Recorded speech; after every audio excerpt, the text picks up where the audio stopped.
সূরা কাহাফের আয়াত নম্বর 92, 93, 94, 95, 96 পাঁচটি আয়াতের তফসির হবে 92 থেকে 96 এবং পর্ব হলো 18তম।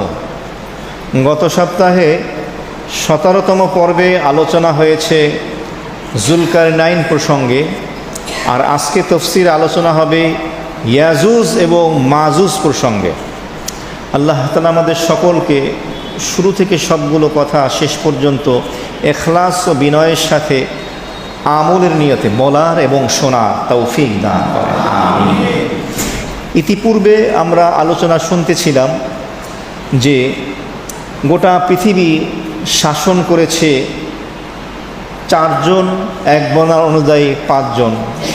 তো চারজন শাসক, যাদের ভিতরে দুইজন ছিল অমুসলিম, একজন ছিল বখতে নাসর আর একজন ছিল নমরুদ। আর মুসলিম শাসকের মধ্যে একজন ছিলেন হজরত সুলাইমান আলাইহিস সালাতু ওয়াস সালাম, আর একজন হলেন জুলকারনাইন। আরও একটি মত পাওয়া যায় যে এই যে চার শাসকের কথা বলা হলো, এরা তো পূর্বেকার নবীদের জমানায় এসেছিল। সর্বশেষ সর্বশ্রেষ্ঠ পয়গম্বর জনাবে মুহাম্মদুর রাসূলুল্লাহ সাল্লাল্লাহু আলাইহি ওয়াসাল্লামের উম্মতের মধ্যে থেকেও একজন কিয়ামতের পূর্বে আসবেন, যার নাম হলো ইমাম মাহদী আলাইহিস সালাতু ওয়াস সালাম। তাকেও বলা হয় যে তিনি শাসন কার্য পরিচালনা করবেন। জুলকারনাইন, যাকে আল্লাহ তাআলা অগাধ জ্ঞানের অধিকারী করেছিলেন এবং তার মনের যে স্বপ্ন ছিল পৃথিবীর এক প্রান্ত থেকে অপর প্রান্ত পর্যন্ত ভ্রমণ করা, এই স্বপ্ন আল্লাহ পাক তাকে বাস্তবায়ন করার তৌফিক দিয়েছিলেন এবং সফরে করার জন্য ভ্রমণের যত উপকরণের প্রয়োজন সব কিছু তিনি আল্লাহ তাআলা বন্দোবস্ত তার জন্য করে দিয়েছিলেন। সে আলোচনার সূত্র ধরেই আজকে 92 নম্বর আয়াতে কারিমা সূরা কাহাফে শুরু হবে।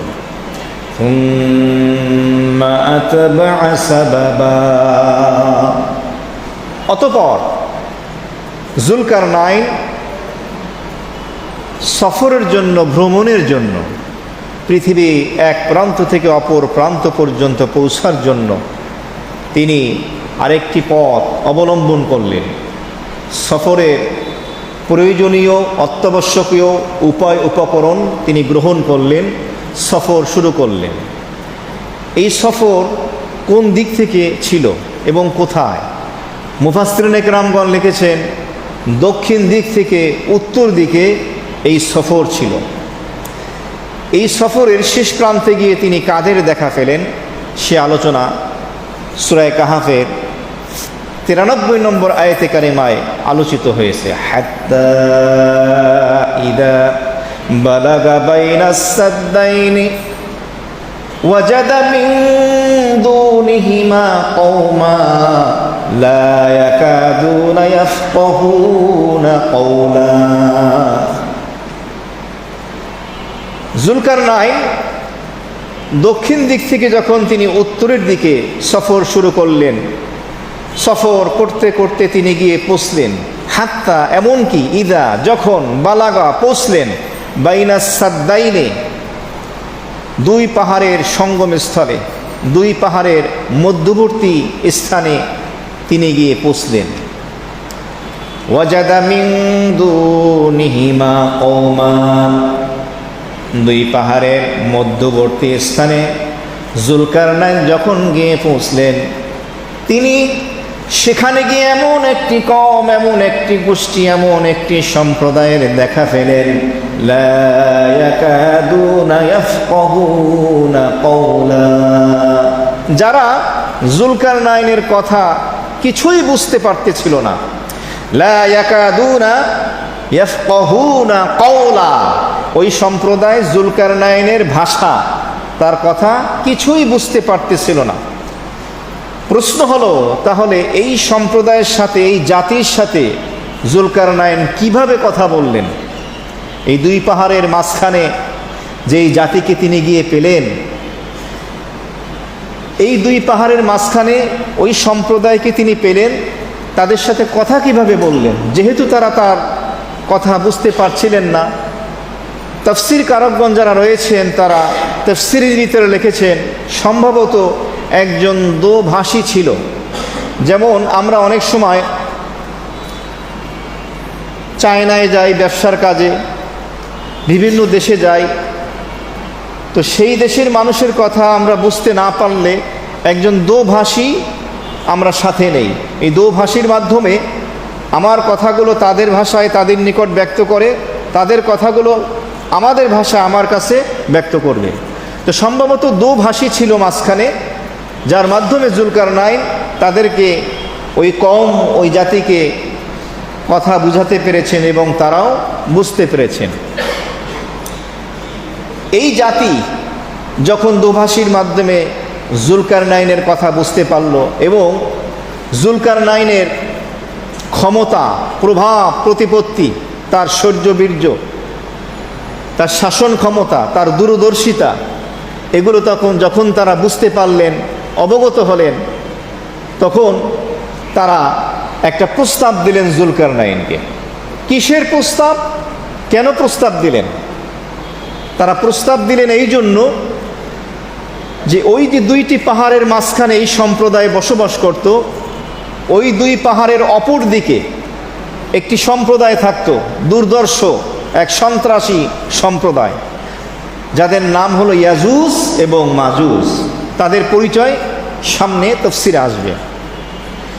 এই ইয়াজুজ মাজুজ ওই দুই পাহাড় অতিক্রম করে এই সম্প্রদায়ের কাছে আসতে পারত না। পাহাড় যেহেতু অনেক সুউচ্চ ছিল, অনেক উঁচু ছিল, বিধায় ইয়াজুজ মাজুজ ওই দুই পাহাড়ের মাঝখানে যে গিরিপথ ছিল, ওই গিরিপথ দিয়ে এসে ওই সম্প্রদায়ের উপরে হামলা চালাতো, জুলুম, অত্যাচার, নিপীড়ন চালাতো, তাদের খাবারগুলো খেয়ে ফেলতো, তাদেরকে মারধর করত, তাদের ফসলগুলো বিনষ্ট করে ফেলত।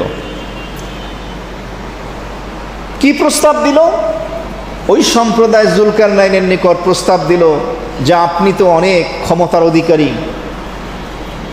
আপনি অনেক দূরদর্শী, এই দুই পাহাড়ের পিছনে একটা সম্প্রদায় আছে ইয়াজুজ এবং মাজুজ, তারা আমাদেরকে অনেক কষ্ট দেয়। এই দুই পাহাড়ের মাঝ থেকে গিরিপথ দিয়ে তারা এসে আমাদের উপরে আক্রমণ করে।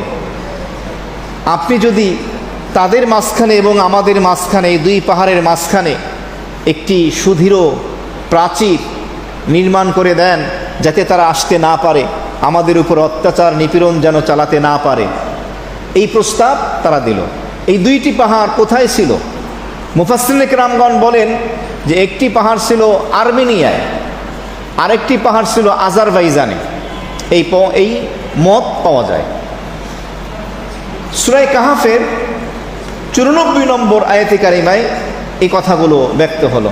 ক্বালু ইয়া যাল করনাইন ইন্না ইয়াজুজ ওয়া মাজুজ মুফসিদুনা ফিল আরদ ফাহাল নাজআলু লাকা খরজান আলা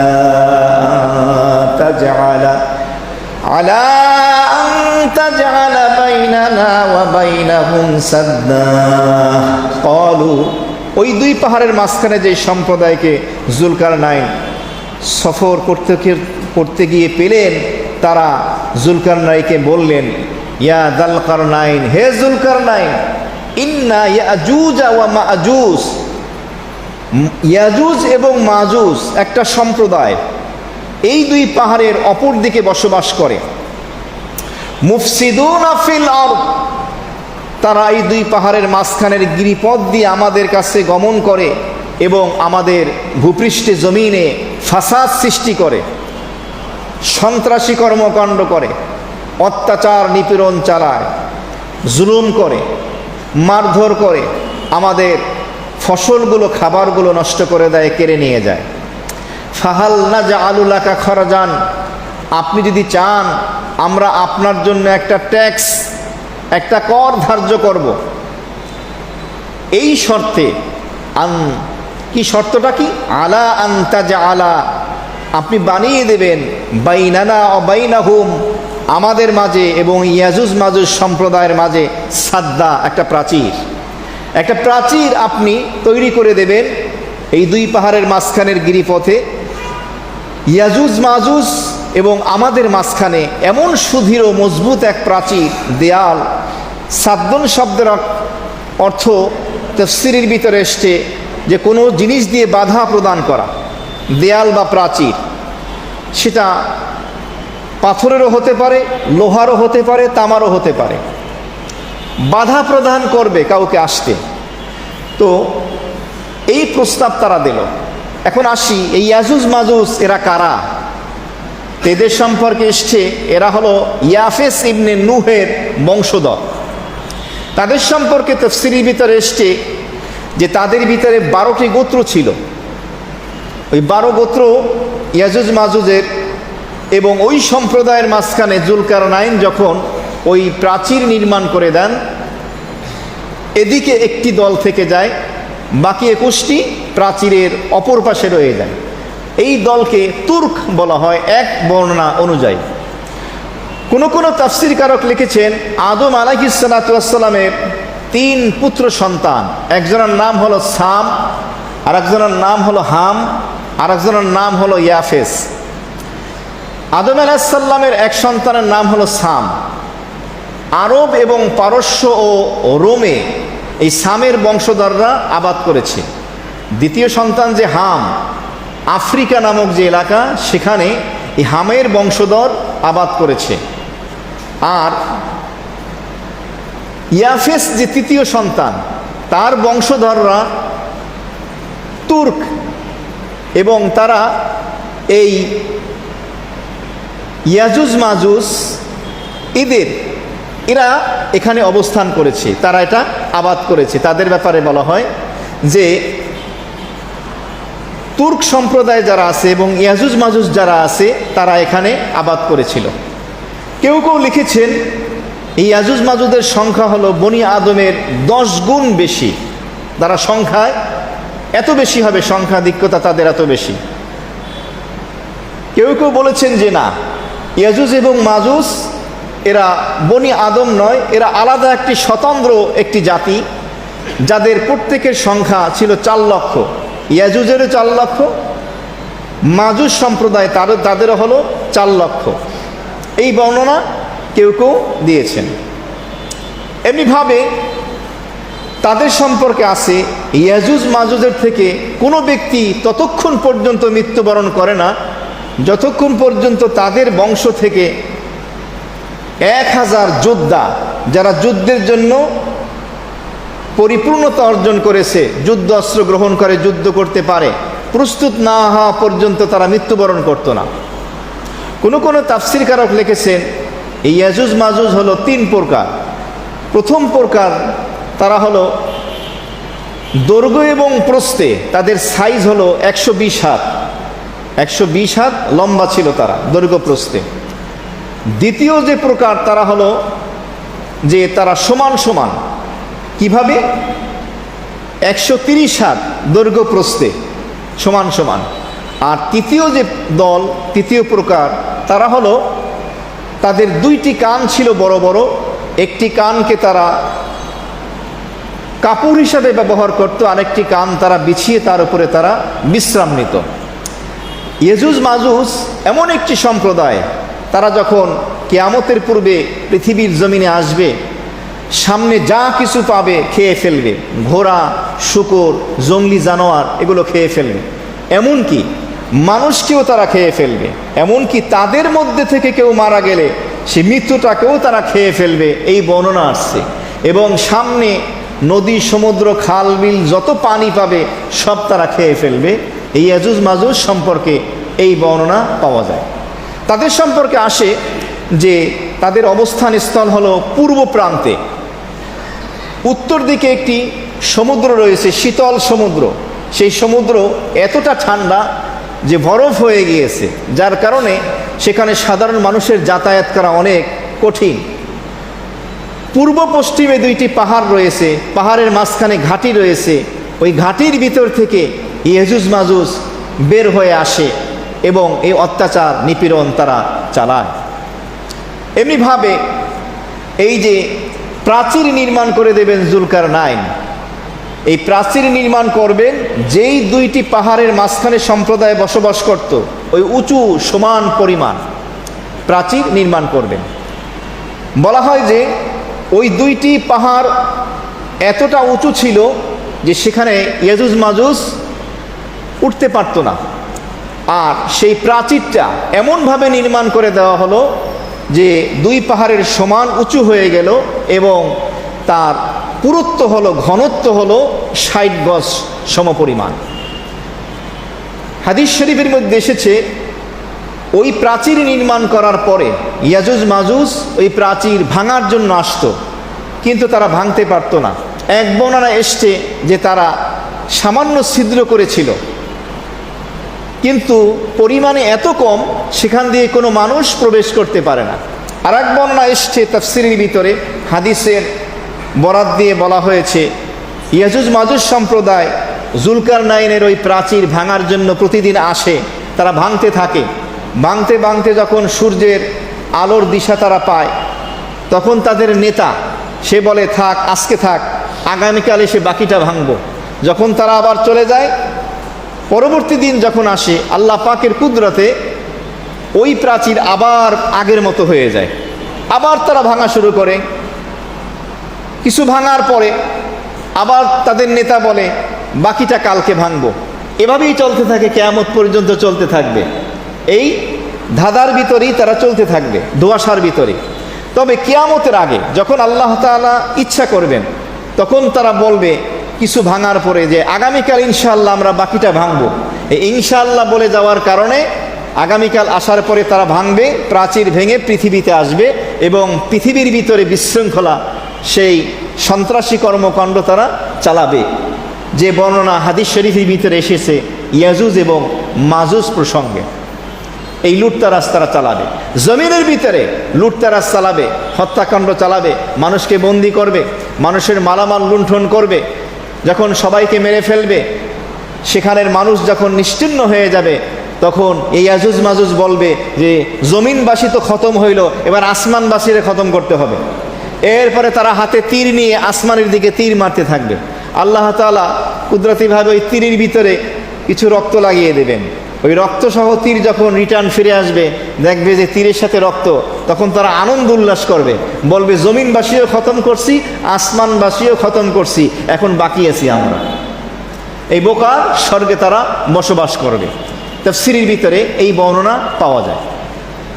হাদিস শরীফ এসছে নবী করিম সাল্লাল্লাহু আলাইহি ওয়াসাল্লামের সাথে ফরমান, মেরাজের রাতে আমাকে আল্লাহ তাআলা ইয়াজুজ এবং মাজুজ সম্প্রদায়ের নিকট পাঠালেন। আমি আল্লাহর দিকে তাদেরকে দাওয়াত দিলাম, ডাকলাম যে এক আল্লাহর ইবাদত করো। তারা আল্লাহর ইবাদত করতে অস্বীকার করলো। একটা বর্ণনা পাওয়া যায়, নবী করিম সাল্লাল্লাহু আলাইহি ওয়াসাল্লাম তখন বললেন, ওরা যেহেতু আল্লাহর ইবাদতে অস্বীকৃতি জ্ঞাপন করেছে, সুতরাং ওরা জাহান্নামী। বলেন নাউযুবিল্লাহি মিন যালিক। এবং বনি আদমের ভিতরে যারা কাফের, যারা ইবলিসের বংশধর হবে এবং ইয়াজুজ মাজুজ, এরা সকলেই জাহান্নামী হবে। নাউযুবিল্লাহি মিন যালিক। কিয়ামতের পূর্বে জুলকারনাইনের তৈরি করা ওই প্রাচীর যখন ভেঙে ফেলা হবে, তারা ভেঙে ফেলবে, তখন ইয়াজুজ মাজুজ পঙ্গপালের মতো আসতে থাকবে, সমুদ্রের ঢেউয়ের মতো আসতে থাকবে, অসংখ্য আসতে থাকবে। এভাবে পর্যায়ক্রমে কিভাবে আসবে? যে তাদের সংখ্যা এত বেশি হবে যে তাদের ওই ইয়াজুজ মাজুজের বাহিনীর প্রথম অংশ থাকবে সিরিয়ায়, আর শেষের অংশ থাকবে খোরাসানে। কত দূরত্ব চিন্তা করেন, সংখ্যা তো বেশি। ওই বাহিনীর প্রথম অংশ থাকবে সিরিয়ায়, দ্বিতীয় অংশ কোথায়? খোরাসানে। এমনিভাবে তিব্রিয়া নামক একটা জায়গায় একটা হ্রদ আছে, বিশাল নদী আছে, সমুদ্র আছে, ওইখানে তারা আসবে ইয়াজুজ মাজুজ বাহিনী। আসার পরে তারা সেখানে সেই হ্রদের বিশাল সমুদ্রের পানি সব খেয়ে ফেলবে। যেই সমুদ্রটা চতুষ্কোণ বিশিষ্ট, 10 ক্রোশ যার সাইজ, 1 ক্রোশ 2 মাইলের বেশি হয়, এরকম 10 ক্রোশ সাইজের একটা সমুদ্র। যেই সমুদ্রটা তীব্র স্থানে রয়েছে, সেই সমুদ্রের পানি তারা খেয়ে ফেলবে। এমনভাবে পানি খাবে যে ইয়াজুজ মাজুজের পরবর্তী দল এসে মনে করবে এখানে ইতিপূর্বে কোনো পানি ছিল না। মানে এমন খাওয়া খাইবে, পানির কোনো নাম গন্ধই নিশানাই থাকবে না। এভাবে তারা খেয়ে ফেলবে। এরপরে তাফসীরের ভিতরে মুফাসসিরিনে কেরামগণ লিখেছেন, তারা লিখেছেন আল্লাহ রাব্বুল আলামিন এক বুড়ি মহিলার গর্ভে এক সন্তান দান করেন, যিনি হলেন এই জুলকারনাইন। তিনি অনেক প্রভাব প্রতিপত্তির অধিকারী ছিলেন, আল্লাহ তাআলা তাকে দুনিয়ার বাদশাহী দিয়েছিলেন। আল্লাহ রাব্বুল আলামিন জুলকারনাইনকে বললেন, জুলকারনাইন, তুমি ওই ইয়াজুজ মাজুজ যে সম্প্রদায়, এদের বিরুদ্ধে তুমি এভাবে জিহাদ করবে, যুদ্ধ করবে। তো এদের সম্পর্কে এসছে যে আল্লাহ তাআলা বলে দিলেন যে ওই দুই সম্প্রদায়ের মাঝখানে দূরত্ব কি হবে? পৃথিবীর দৈর্ঘ্যের দূরত্ব হবে, এত লম্বা হবে। এবং সূর্য যেখানে অস্তমিত যায় সেখানে একটি সম্প্রদায়কে হে জুলকারনাইন তুমি পাবে, যাদেরকে বলা হয় নাসেক। আর সূর্য যেখানে উদিত হয় সেখানে তুমি পাবে একটি সম্প্রদায় যাদের নাম হলো মানসেক। আরও দুইটি সম্প্রদায় যাদের মাঝখানে দূরত্ব হবে পৃথিবীর প্রস্থের দক্ষিণ দিকে গিয়ে তুমি একটি সম্প্রদায় পাবে যারা হলো হাবিল, যাদের নাম। আর উত্তরে গিয়ে তুমি একটি সম্প্রদায় পাবে যারা হলো কাবিল। আর এই দুইয়ের মাঝখানে একটা সম্প্রদায় থাকবে যারা হলো জিন, মানুষ এবং ইয়াজুজ মাজুজ। তা আল্লাহ তাআলা জুলকারনাইনকে বলবেন তুমি এদের বিরুদ্ধে যুদ্ধ করবে, জিহাদ করবে। তখন জুলকারনাইন আল্লাহ তাআলার কাছে আবেদন করেন, আল্লাহ, আমি আমার সাথে কাদেরকে নিয়ে ওই ইয়াজুজ মাজুজের বিরুদ্ধে আমি জিহাদ করব, যুদ্ধ করব? আল্লাহ রাব্বুল আলামিন তখন বললেন, তোমাকে আমি জ্ঞান বুদ্ধিমত্তা দান করব, তোমাকে আমি অনেক শক্তি ক্ষমতা দেব, আলো এবং অন্ধকারকে তোমার অনুগামী করে দেব, তারা তোমার সাহায্যে নিয়োজিত হবে। আলো তোমাকে সামনে সঠিক পথ প্রদর্শন করবে, অন্ধকার তোমাকে পিছন দিক থেকে পরিবেষ্টন করে রাখবে। তো জুলকারনাইন আল্লাহর হুকুমে যখন সেখানে গিয়ে পৌঁছবেন, ওই সম্প্রদায়ের সাথে যুদ্ধ করবেন। যারা পরাস্ত হবে তাদেরকে দ্বীনের দাওয়াত দেবেন, আল্লাহর ইবাদত বন্দেগীর দিকে ডাকবেন। ডাকার পরে তারা তার ডাকে সাড়া দেবে কিছু লোক, কিছু দেবে না। যারা দেবে না তাদেরকে অন্ধকার দিয়ে পাকড়াও করবেন।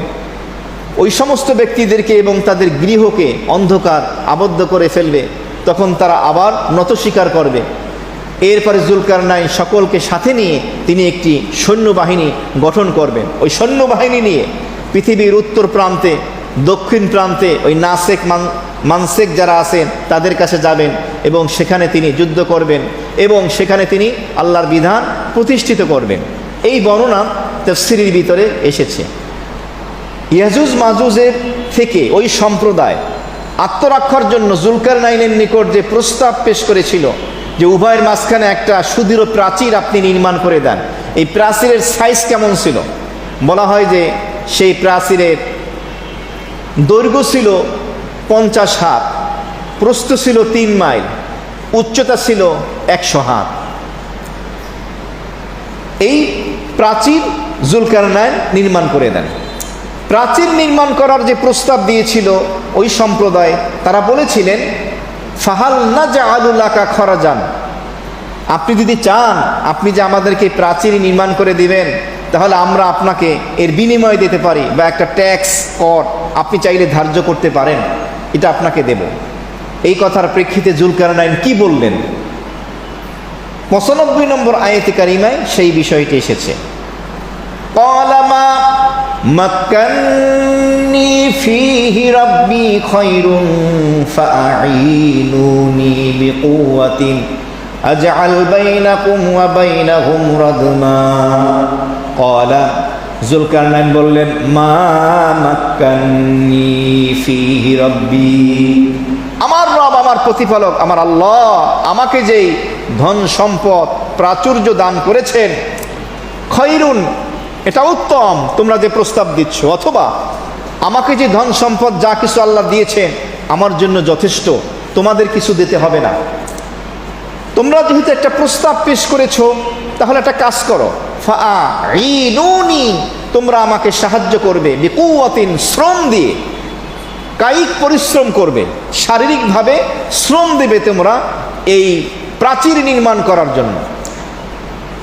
আজআল বাইনাকুম ওয়া বাইনাহুম রাদমা, জুলকারনাইন বললেন, তোমাদের মাঝে এবং ইয়াজুজ মাজুজ এই জালেম সম্প্রদায়ের মাঝে আমি যে একটি সুদৃঢ় মজবুত প্রাচীর নির্মাণ করে দেব, এই প্রাচীর নির্মাণ করার ক্ষেত্রে তোমরা আমাকে শ্রম দিয়ে সাহায্য করবে, কোনো ট্যাক্স দিতে হবে না, অর্থ সম্পদ দিতে হবে না, স্বর্ণ গহনা দিতে হবে না। তিনি কথা বলে দিলেন। এরপরে ওই সম্প্রদায় যখন প্রস্তুত হয়ে গেল, জুলকারনাইনও এই সুদৃঢ় প্রাচীর নির্মাণের প্রস্তুতি গ্রহণ করলেন, প্রিপারেশন পূর্ণাঙ্গভাবে নিলেন। তো সেই প্রাচীর নির্মাণ হলো। এই যে প্রাচীরটা কোরআন এবং হাদিসের আলোকে মোটামুটি 10টা বৈশিষ্ট্যের কথা বলা হয়েছে। এই প্রাচীরের 10টা বৈশিষ্ট্যের কথা পাওয়া যায়। 1 নম্বর বৈশিষ্ট্য হলো ইয়াজুজ মাজুজ এবং ওই সম্প্রদায়ের মাঝখানে, 2 পাহাড়ের মাঝখানে গিরিপথ যে রয়েছে সেটাকে বন্ধ করে যে প্রাচীর নির্মাণ করা হবে, এই প্রাচীর নির্মাণ করবেন একজন নেককার বান্দা, আল্লাহর বিশেষ প্রিয় বান্দা, যাকে আল্লাহ খুব পছন্দ করেন, তিনিও আল্লাহকে মহব্বত করেন, এমন এক বান্দা। যেই বান্দা পৃথিবীতে এসে যারা ভালো কাজ করবে তাদেরকে সুসংবাদ দেবে, যারা মন্দ কাজ করবে তাদেরকে ভীতি প্রদর্শন করবে। 2 নম্বরের প্রাচীরের বৈশিষ্ট্য হলো এই প্রাচীর নির্মাণ করবে এমন এক নেককার প্রভাবশালী বাদশাহ, যাকে ওই জামানার সকল বাদশারা নত স্বীকার করত, তাকে মানত, তার অধীনস্থ ছিল। 3 নম্বরের এই প্রাচীরের বৈশিষ্ট্য হলো এই প্রাচীর ইট, বালু, সিমেন্ট দিয়ে তৈরি হয়নি, পাথর দিয়ে তৈরি হয়নি, বরং এই প্রাচীর নির্মিত হয়েছে লোহা এবং তামা দিয়ে, গলিত তামা দিয়ে। 4 নম্বরের এই প্রাচীরের মুজিজা হলো, বৈশিষ্ট্য হলো যে এই প্রাচীরটা নির্মাণ করা হয়েছে, এত বিশাল দেয়াল প্রাচীর, লোহার পাত রাখা হয়েছে। লোহার পাতগুলো আগুনের তাপের মাধ্যমে, হাফরের মাধ্যমে ফু দিয়ে আগুন জ্বালিয়ে সেই পাতগুলো গলিয়ে একটার সাথে একটাকে মিলানো হয়েছে। যখন উভয় পাহাড়ের সমপরিমাণ লোহার পাতগুলো হয়ে গেল, তার উপর দিয়ে আবার গলিত তামা ঢালা হয়েছে। তাহলে এত বড় প্রাচীর আগুনে পোড়ানো হলো, আগুন হয়ে গেল লোহাগুলো, আবার তার ভিতরে উপর দিয়ে গলিত তামা রাখা হবে। তো এই গরমের কাছে তো সাধারণ কোনো মানুষের যাওয়া সম্ভব না, কাছে গেলেই তো গলে যাবে। কিভাবে হলো?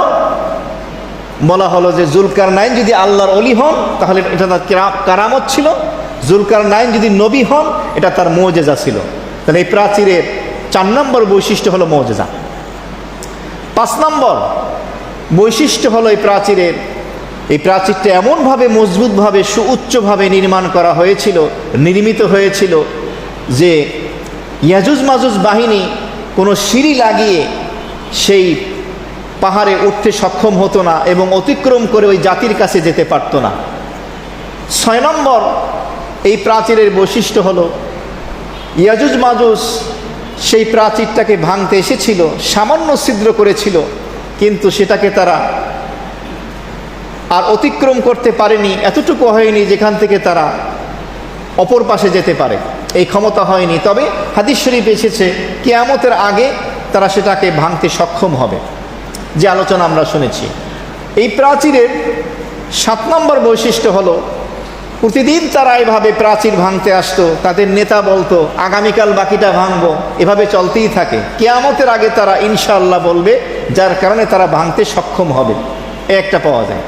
8 নম্বরে হলো যে ইয়াজুজ মাজুজের সংখ্যাটা এত বেশি বনি আদম সাধারণ মানুষের থেকে, যদিও নাকি কেউ কেউ বলেন তারাও বনি আদম, তারাও মানুষের মতো, কিন্তু মানুষের মতো এত নম্র নয়, তারা হলো হিংস্র। তাদের সংখ্যাটা হলো 1000, 1-এর তুলনায় 1000 যেমন অনেক বেশি, বনি আদমের থেকে তাদের সংখ্যাটা তত বেশি। 9 নম্বর হলো এই ইয়াজুজ মাজুজ তারা এই প্রাচীর ভেঙে আসবে কখন? কিয়ামতের পূর্বে হযরত ঈসা আলাইহিস সালাতু ওয়াস সালাম যখন পৃথিবীতে আসবেন, আসমান থেকে তিনি নামবেন ওই জামানায়। এমনিভাবে তখন ঈসা আলাইহিস সালাম তার সাথীদেরকে, অনুসারীদেরকে সাথে নিয়ে তুর পর্বতে চলে যাবেন।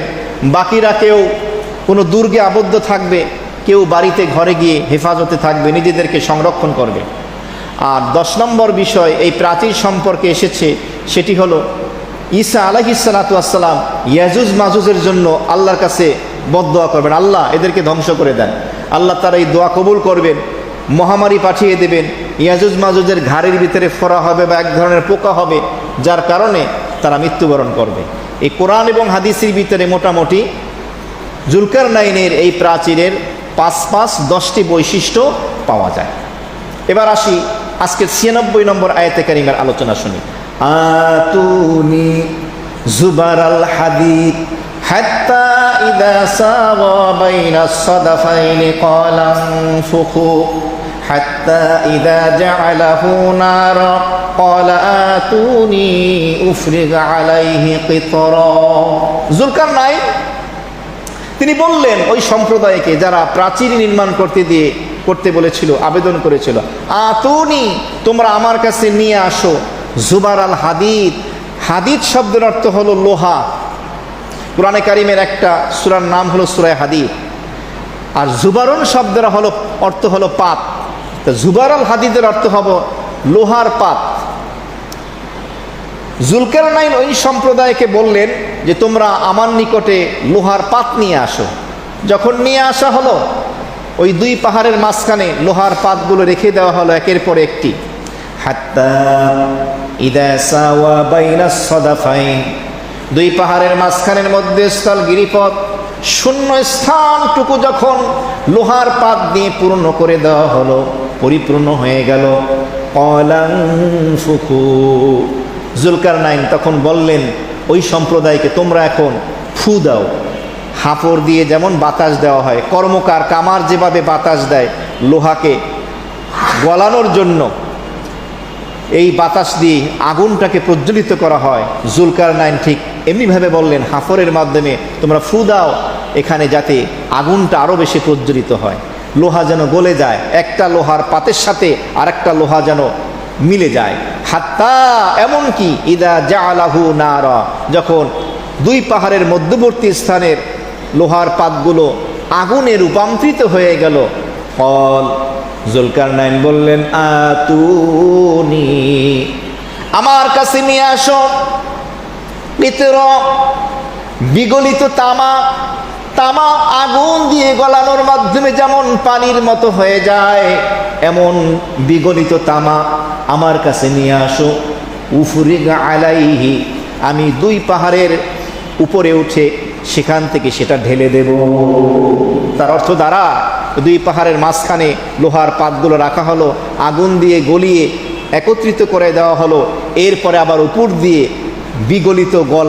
গলিত তামা ঢেলে দেওয়া হলো। এমনভাবে মজবুত প্রাচীর হলো যে প্রাচীর অতিক্রম করা ওই ইয়াজুজ মাজুজ সম্প্রদায়ের জন্য আদৌ সম্ভব ছিল না।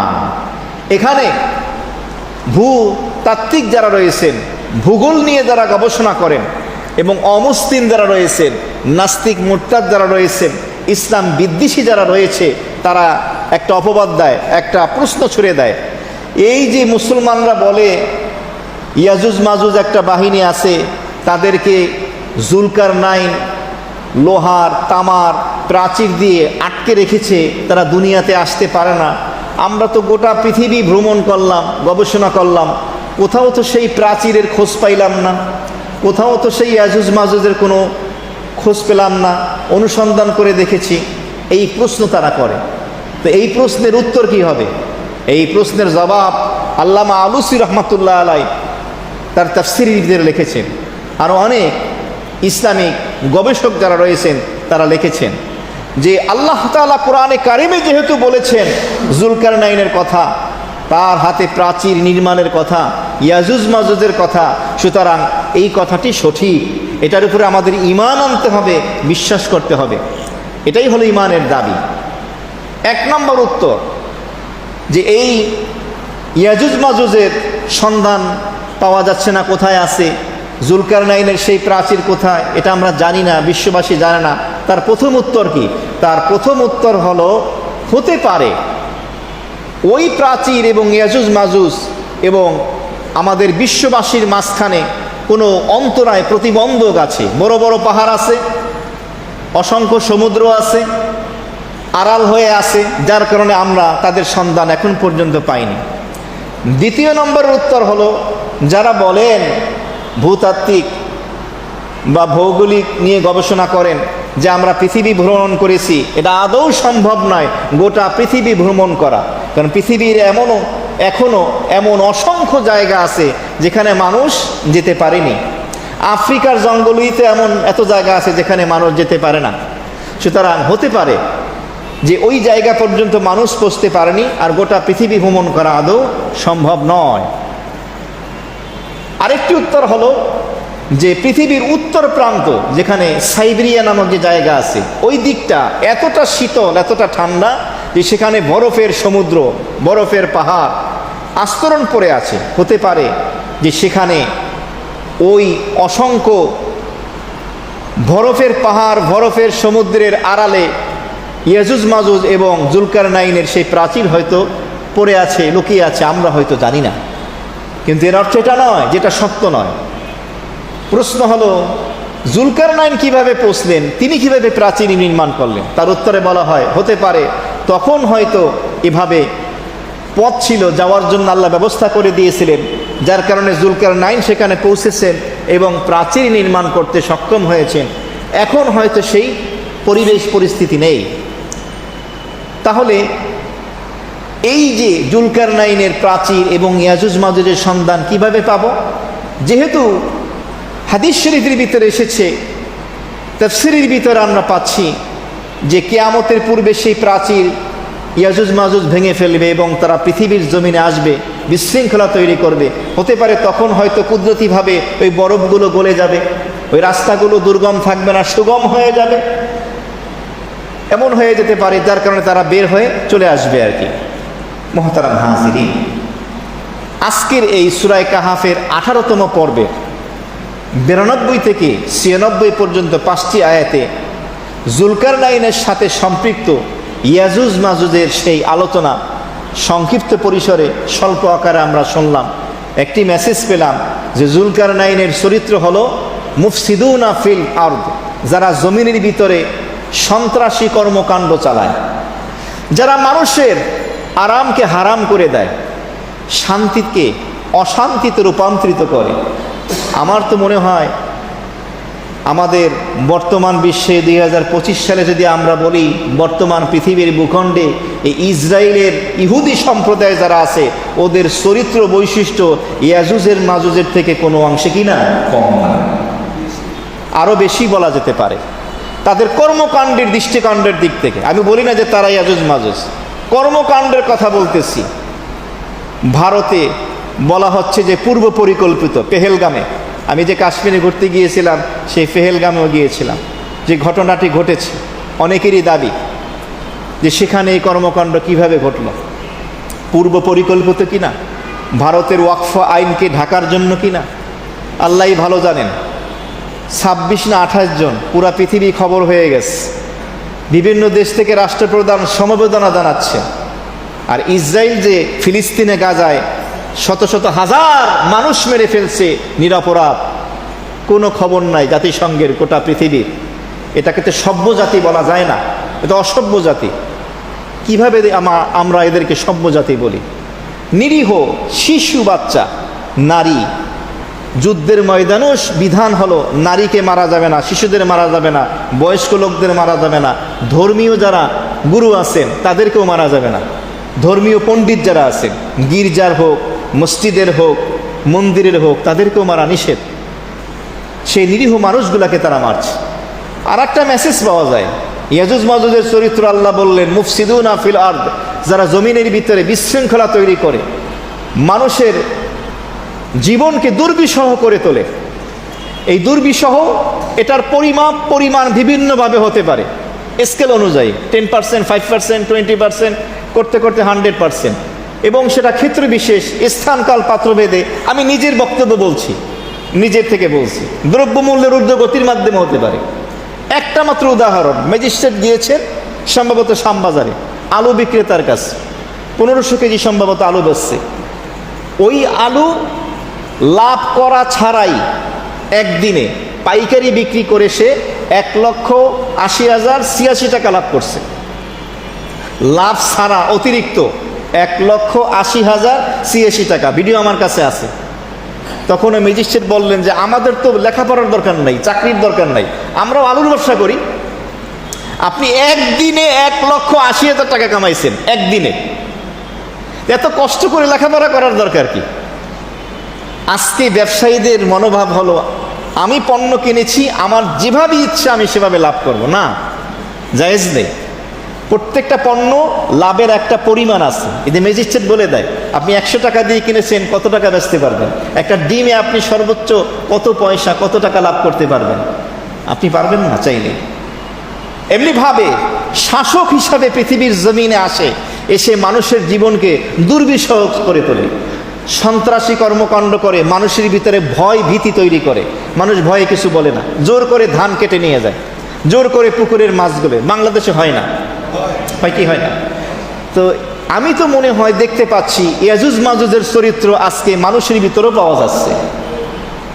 একদল যাচ্ছে আর একদল আসছে এই চরিত্র নিয়ে।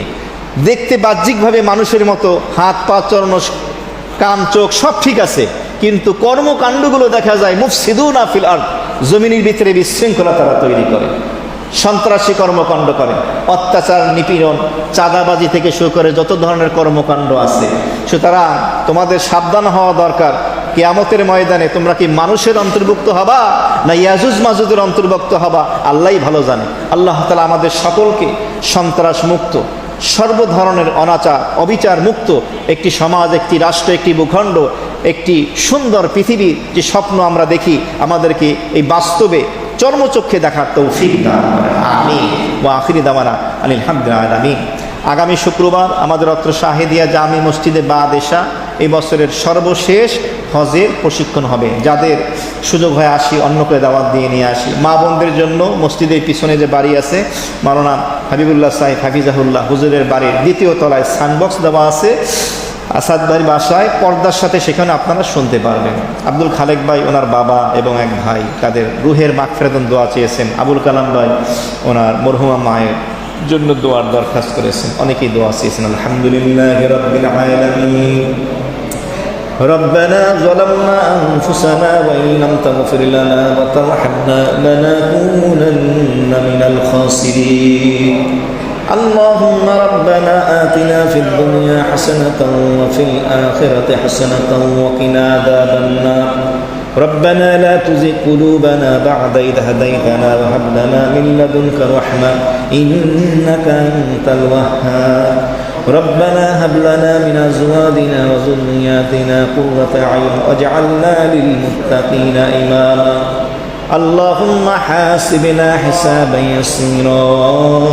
اللهم أجرنا من النار. اللهم إنا نعوذ بك من غضبك والنار ونسألك رضاك والجنة. رب ارحمهما كما ربياني صغيرا. يا رب العالمين. এবছর শাওয়াল মাসের শেষ প্রান্তে আছি। এশার সালাতের পরে রহমত বরকতের ঘরে বসে কোরআনে মাজিদের তাফসির করে এবং শুনে কিছু গুনাহগার বান্দা হাত উঠেছি। মালিক মেহেরবানি করে আমাদের সকলকে আপনি মাফ করে দেন আল্লাহ। আমাদের গুনাহগুলি নেকির দ্বারা পরিবর্তন করে দেন, নেক আমলগুলো কবুল ও মঞ্জুর ফরমান। পৃথিবীর শুরু থেকে আজ অবধি যত মুমিন মুমিনাত মুসলিম মুসলিমাত অন্ধকার কবরবাসী, খাস করে আমাদের আত্মীয় স্বজনময় মুরব্বী যারা দুনিয়া থেকে চলে গেছে, আল্লাহ আপনার এক বান্দা এখানের মুসল্লি আব্দুল খালেক ভাই ওনার বাবার জন্য এবং এক ভাইয়ের জন্য রুহের মাগফিরাতের জন্য দোয়ার আবেদন করেছেন। হাজী আবুল কালাম ভাই ওনার মায়ের জন্য দোয়া চেয়েছেন। আল্লাহ আমাদের আত্মীয় স্বজনময় মুরব্বীকে চলে গেছে, আপনি সব জানেন কেমন আছে। আপনি আলিমুম বিদাতিস সুদূর, আপনি আলিমুল গায়েব। ওলামায়ে কেরাম বলেন তাফসিরের পরে দোয়া কবুল হয়। আল্লাহ মেহেরবানি করে সকলকে আপনি মাফ করে দেন। জীবিত মৃত নারী পুরুষ ছোট বড় উপস্থিত অনুপস্থিত সকলকে আপনি মাফ করে দেন আল্লাহ। সকল মাইয়িতের জন্য আপনি জান্নাতের ফয়সালা করে দেন, মাগফিরাতের ফয়সালা করে দেন আল্লাহ।